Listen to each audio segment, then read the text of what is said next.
So thank you to the business owners. It wasn't easy.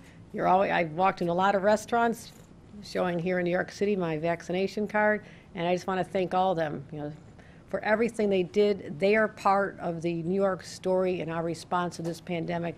They are an example of what leadership, even in their own lives and in their own communities, looks like, and they stepped up. And some of them, it wasn't pleasant, but I want to thank them because of them we were able to lift this at this time. Again, I will always retain the flexibility to make adjustments if necessary. You know how I operate.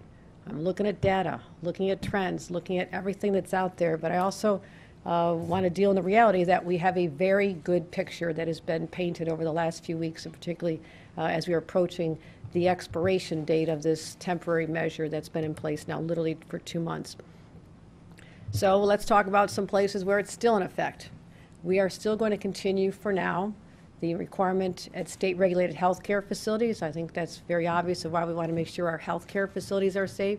That would be adult care facilities, nursing homes, correctional facilities, schools and child care centers, and I'll be talking about that in a minute, homeless shelters, domestic violence shelters, as well as bus and train stations. The federal government regulates the airports, the airplanes, and trains like Amtrak, so that is still under their jurisdiction. But also just know that those are more concentrated areas, as well as the areas where we believe people are most vulnerable.